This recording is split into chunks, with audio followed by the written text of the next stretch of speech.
Hello, Waldo Figueroa here. In this demo, I'm going to show you how we could bring a file such as this, which is a raster image. This is not a vector image. We're going to bring in a raster file into Maya as a reference so that we can use different tools to be able to create an outline of this shape. And then from that outline shape that we'll have, it's going to be a curve. We want to extrude it to create a 3D model. So we need to do a little bit of setup first.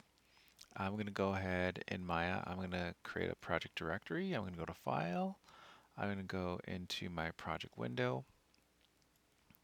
I need to create a new directory for this one. I'm going to call this one Logos. I want to select the location. In this case, I want to, again, we open up the Maya file browser. I'm going to select my location where I want to save these files. I want to put this within this folder here, and I'm going to go up and just select this folder. I want to put it in my art326 file. I'm going to tell it to select. I'm going to use these default locations, and I'm going to tell it to accept. Great.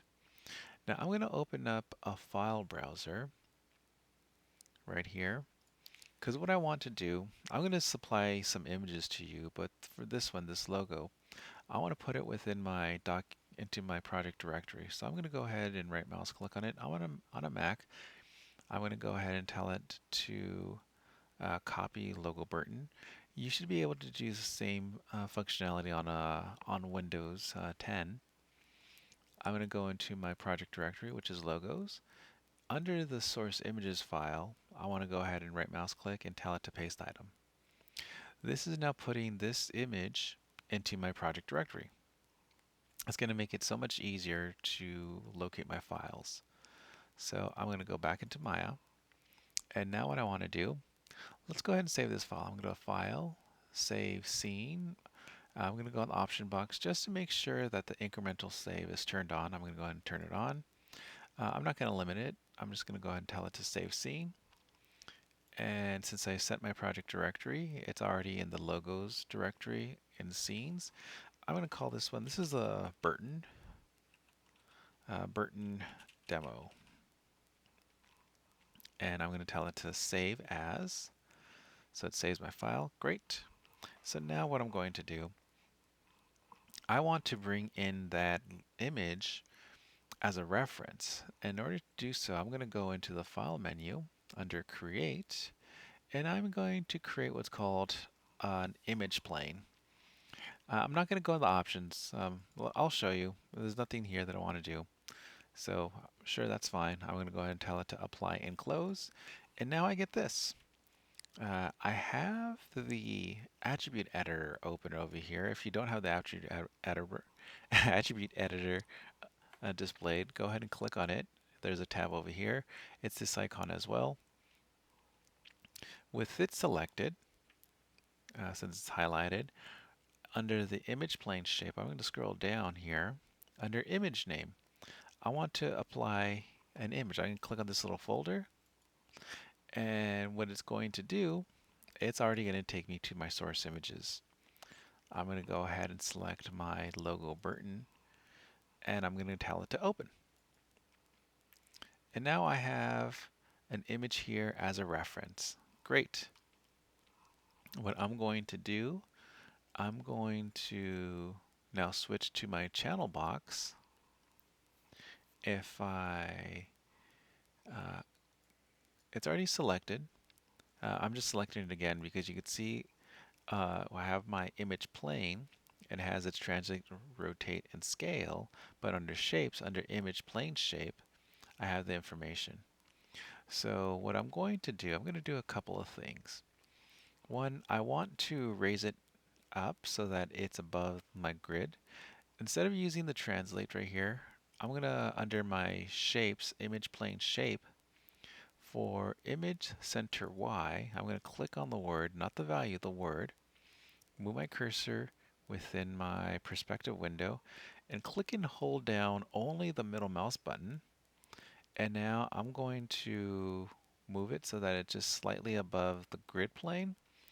And then what I want to do, I'm going to push it back. I'm going to select Image Center Z, and I'm going to move my cursor in my perspective window, click and hold down the mouse button, and I'm going to send it back. How far back? You know, it doesn't matter. I'm going to push it all the way over here, because what I'm going to do, I'm going to be using my front view. I'm going to press the space bar. My front view right here. I just want to make sure that it's not at the origin axis, because then you'll have the two shapes trying to occupy the same location. Now I also want to drop the alpha gain down. So alpha just slightly, so maybe 0.5 is fine. 0.6, sure. Now I'm lowering it just a bit down so that it's a little bit easier to see. I'm actually going to go a little bit more. I can still see it. Now what I want to do is, you know what, I could also change I'm going to make it a little bit larger. Instead of going to scale, I'm going to use the height and width. If I change one value, oh, you know what, there it is, it proportionally changes the other. Just make it a little bit larger here. Of course, I could always change it later on as well, but I just want to change the shape. Now I just care about this logo shape up on top. Now if you want to move it, you may.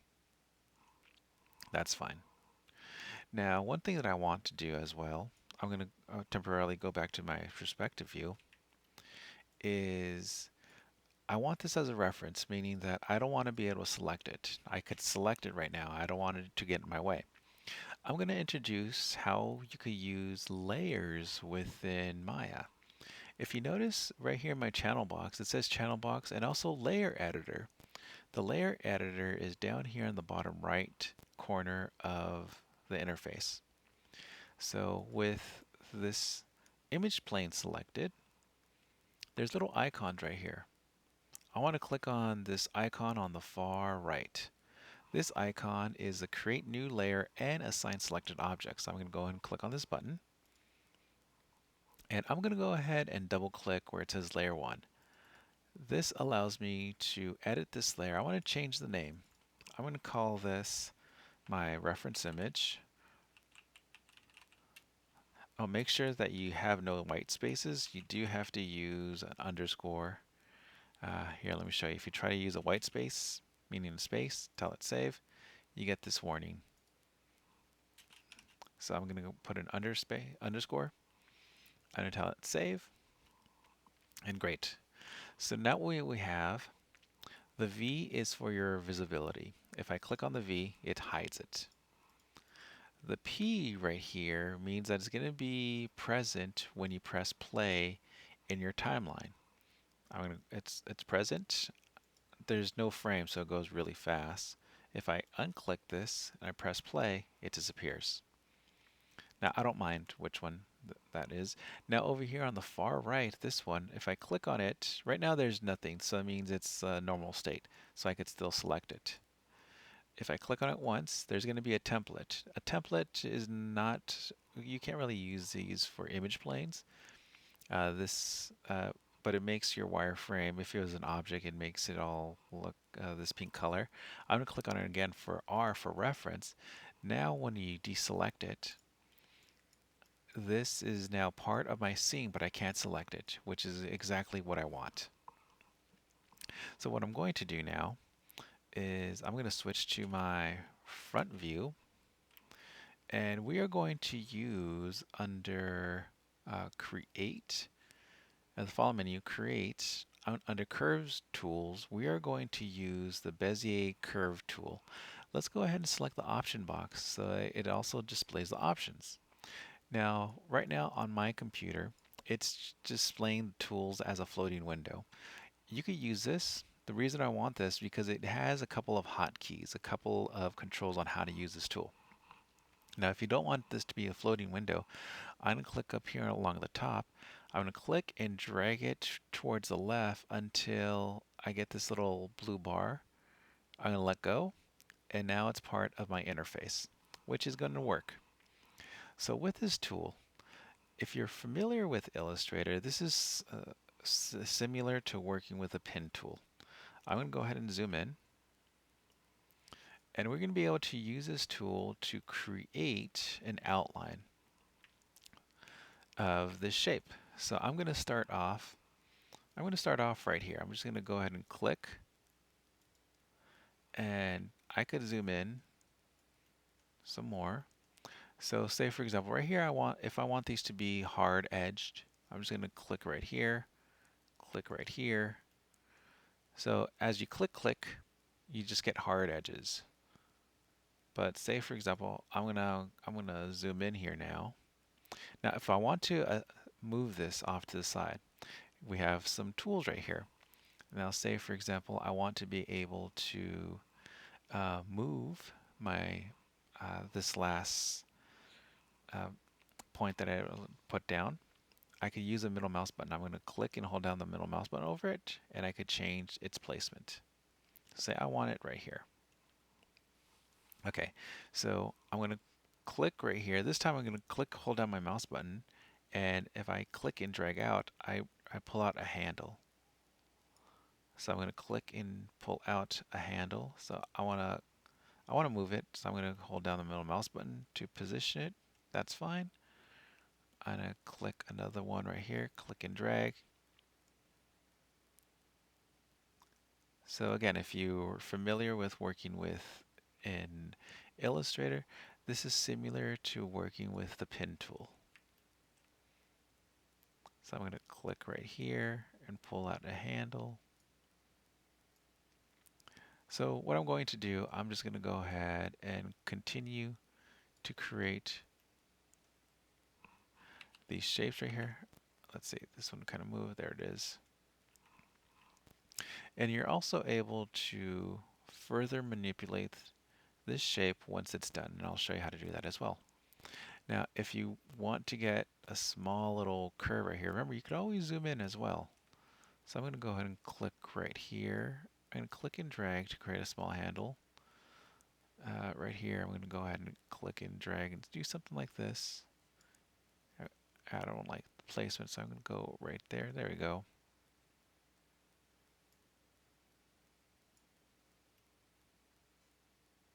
So I'll do something like that. Oh, that's a big zoom out. Go right here.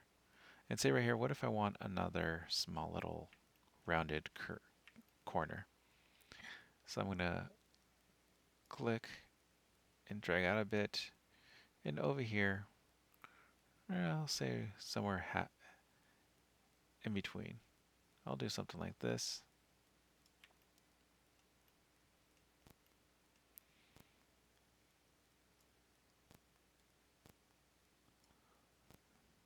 There we go.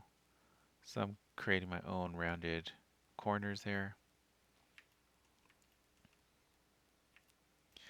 So I'm going to go ahead and just continue to do this. I'm going to click right here.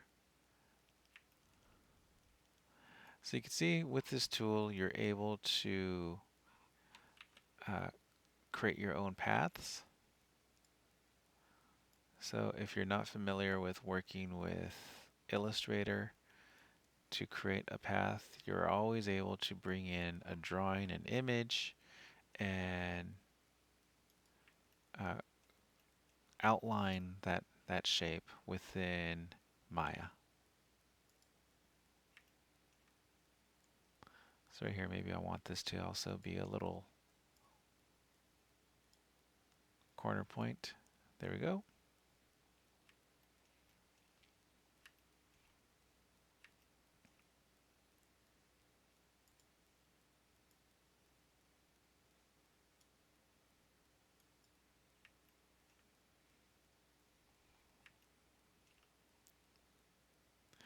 So I will, for the next couple, as I'm working on this, I will not speak so that if you wish to fast forward this, you may, so that you don't feel like you're missing any information. So I will keep quiet until I get to towards the very end.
Okay, I'm here towards this area, so I want to show you how to close this. If you look under Other, I'm sorry, not Other, um, Bezier Action, Anchors, Control Shift middle mouse button to close the curve. Only the first one. So I'm going to hold down Control and Shift, and this doesn't matter if you're Mac or Windows.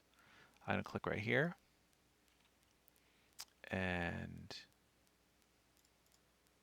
let's see, did it work? There it is. So that closed it. So I'm going to go ahead and zoom out so I can see my shape. I'm now going to switch to my selection tool, and I'm going to go ahead and I'm going to tear off this menu so I could close it. I'm going to open up my window outliner. I'm going to put this outliner into the slide right here. So now I have this Bezier 1. This is this curve that I just created. If I go into my perspective window, I can see that I have this shape right here.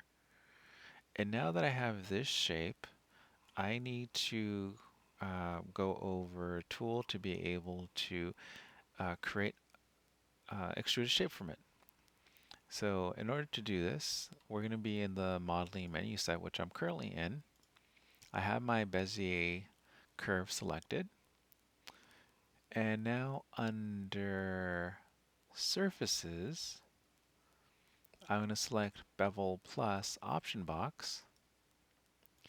Now this window right here has some of the similar options that you could find within the other tools that we've covered previously under for example, type and even SVG.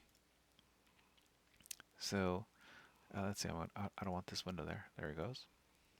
So what we have under the bevel, we have the width, the depth, extrude distance, the type of bevels. These are things that we could always change after the fact, but the thing that I want to change right now is the output geometry. I want to tell it polygons, and under sampling controls, these are going to be fine. I want this along extrusion set to section.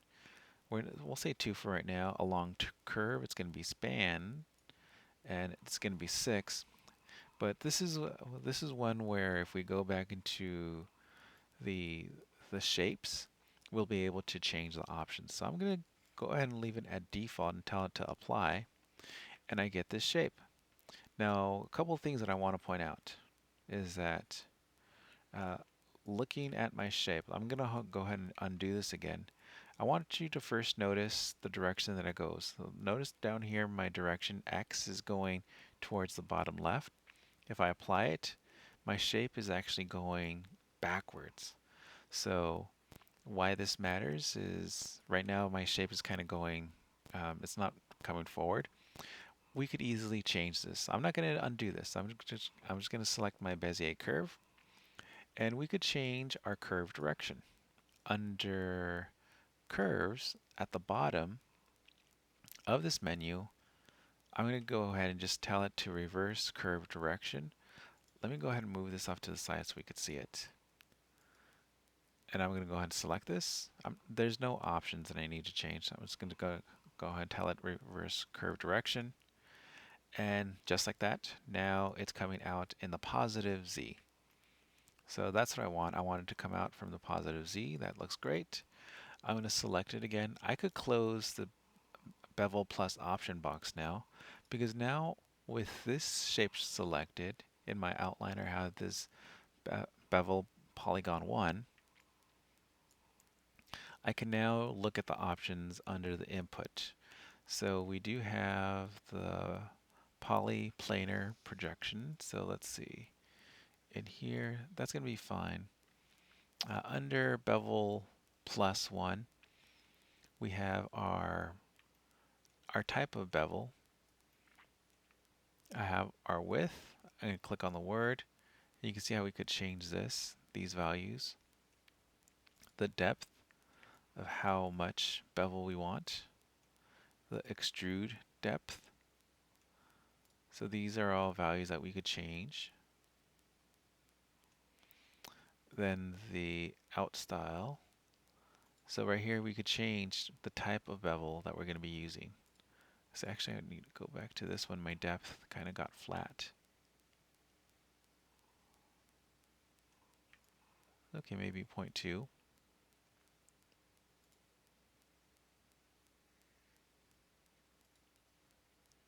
So we have our different types of bevels. Let's see, if I go into the attribute editor under Bevel Plus, here we go. We could, again, I was selecting my object and I just switched to the attribute editor because under the Bevel Plus tab, under the sampling, looking at, say, the curve, the curvature of this, if I increase the curve span, oh, let me decrease it first so we could see it. Right here I decreased it and it looks really blocky. As I increase this, let's go ahead and go, before it was 6, if I increase this to, say, well, or go to 16, you see it's a lot more smooth around those areas. So these are different options of what you could use to be able to, once you create a curve within Maya, using some of the curve controls found within the application, you're then able to select it and you're able to create a really cool model from it. So in a future class session, we will go over more options, how to apply different shaders, how to even work with this, with animation with these as well. But for right now, I just want you to be able to learn how to use these tools on how to make an object. We can always go back to this construction history to make different changes. Uh, let's see, with that being said, do let me know if you have any questions, and I'll see you in the next video. Okay.